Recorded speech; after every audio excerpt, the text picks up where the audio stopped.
משהו שאני רואה שקורה הרבה, ואני מאוד ממליץ לתת לזה דגש. אנחנו הרבה פעמים יכולים להגיע סתם למסקנות. אני רוצה לדבר לא מעט עם אנשים שרוצים להתקדם מבחינת קריירה, באמת להגשים את עצמם, אוקיי? אם זה עסק או אפליקציה, לא משנה מה. והם פשוט מגיעים למסקנות על בסיס קבוע, מבלי שיש להם דברים אמיתיים. אם משהו לא מצליח להם, הם ישר קופצים על הדבר הראשון שנראה להם, למה הדבר הזה לא מצליח. ולרוב, בגלל החוסר ניסיון, אז כנראה שהם יטעו. לרוב, אוקיי? וכשהם מגיעים למסקנות מהר מדי, אז כל מה שלא מסתדר, מסתכם בדבר האחד שהם מצאו אותו. אז תבינו שאם הם מגיעים למסקנה כל כך מהר, והדבר הזה שהם חשבו שזה בגללו, וזה כנראה לא בגלל הדבר הזה, אז כל האנרגיה וכל הזמן שהם משקיעים זה בדבר הזה. וכשהם מטפלים בדבר הזה, שום דבר לא משתנה. אז פשוט הזמן עף, והזמן עובר, ואם אותו בן אדם מושקע בכסף, אז הוא יפסיד את הכסף.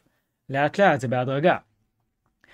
ואם אותו בן אדם לא לומד את הדבר הזה, הוא לא לומד שהרגע הוא השיג מסקנה שהיא לא נכונה, ואם עכשיו זה לא יעבוד לו, אז מה יקרה עוד פעם אם הוא לא למד ואף אחד לא אמר לו שהוא סתם מגיע למסקנות שזה כנראה נובעות מחוסר ניסיון, או לרצות להאמין שאותו בן אדם יודע שמה שהוא אומר זה נכון.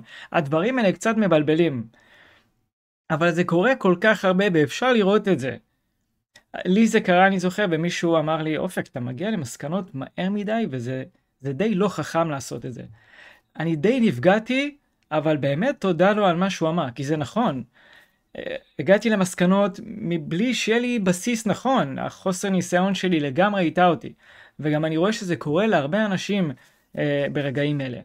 אז אם אתם חושבים שמשהו לא מסתדר לכם, קודם כל תראו איפה אתם נמצאים, איפה אתם עובדים, האם יש לכם את הניסיון הכרוך בשביל להגיע למסקנה הזאת, האם אתם בבקשה יכולים להתייעץ עם אנשים שיעזרו לכם להבין מה לא מסתדר לכם, האם מה שאתם חושבים נכון או לא נכון, ואל תדחפו להם את המילים בפרצוף לאנשים שאתם מתייעצים איתם, אלא תיתנו להם קודם להגיע למסקנות שלהם לבד, ואז תעלו את הדברים שיש לכם. כי הרבה פעמים קורה שאנחנו רוצים להאמין שאנחנו יודעים מה לא נכון, ואנחנו יכולים להשליך את זה על אנשים אחרים בשביל שהם יסכימו איתנו. ככה זה ייתן לנו הרגשה של ודאות, וכאן אנחנו נופלים. אנחנו לא מקבלים פידבק אמיתי. אנחנו סתם נותנים למישהו אחר את הדברים שאנחנו חושבים עליהם, והוא לא יועיל לנו, ושום דבר מהסיטואציה הזאת לא תועיל לנו. אז אם אתם רוצים פידבק, תיגשו לאנשים שאתם יכולים להתייעץ איתם. אם זה קשור לשיווק, לכו תדברו עם אנשים שעוסקים בשיווק. יש הרבה משווקים שישמחו לדבר, אוקיי? לא בהכרח הכל כסף, יש כאלה שכן ישמחו לתת לכם עצה כזו או אחרת, בשביל שגם אולי אתם תהיו לקוחות פוטנציאליים בעתיד. הכל יכול להיות, גם הם חושבים ככה.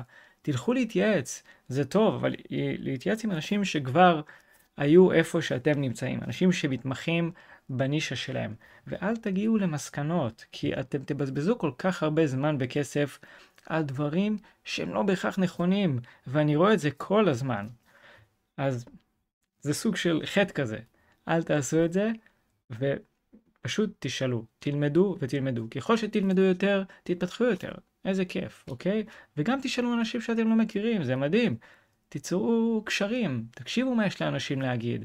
זה מדהים כמה שאנחנו הרבה פעמים לא רוצים לשמוע מה יש לאנשים אחרים להגיד, כי הרבה פעמים זה שם אותנו במצב שיכול להיות לא נעים לנו, לשמוע דברים שאנחנו לא רוצים לשמוע, פשוט לשקר לנו הרבה פעמים במהלך הפרויקט שלנו, במהלך איך שאנחנו מקימים את העסק הזה או אחר. הרבה פעמים זה נובע מפחד שלנו עם עצמנו, וזה מפיל אותנו, וחבל שנגיע לשם, חבל, כי זה גבול מאוד דק, לבין לשקר לעצמנו, לבין לדעת את האמת, בזה שאנחנו מתייעצים עם אנשים אחרים. אנחנו הרבה פעמים פוחדים, כשמדובר בדברים שיש לנו קשר רגשי אליהם, דברים שהוצאנו עליהם כסף, דברים שכבר דמיינו במחשבות שלנו, איך הדברים הולכים להיות, איזה מדהים הולך להיות, ופתאום דברים לא מסתדרים לנו, וזה לא נעים, וזה מפחיד. ואנחנו רוצים לחיות באשליה הזאת ולהאמין בשקרים שלנו, להאמין במה שנראה לנו נכון.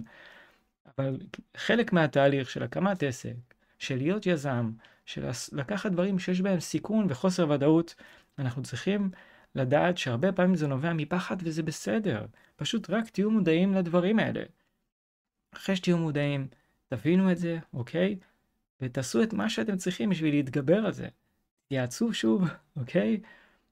ותבינו שלפעמים אנחנו צריכים לחפש יותר לעומק בשביל להגיע לתשובות. ושכל מה שאמרתי עכשיו זה חלק מהתהליך. ככל שתהיו יותר מודעים למה שאני אומר עכשיו ולתהליך, הסיכויים שלכם להצליח הרבה יותר גדולים. זה מדהים. דברים יכולים להיות מאוד פשוטים כשאנחנו יודעים איך לעשות אותם בצורה הנכונה. אם קשה לכם מדי, אולי משהו לא בהכרח מסתדר. יכול להיות קשה מאוד, אוקיי? אבל הרבה פעמים גם אם משהו קשה מדי, כנראה שאפשר לשנות משהו בשביל להקל על עצמנו. אוקיי? אז שיהיה לכם בהצלחה בכל פרויקט שאתם עושים.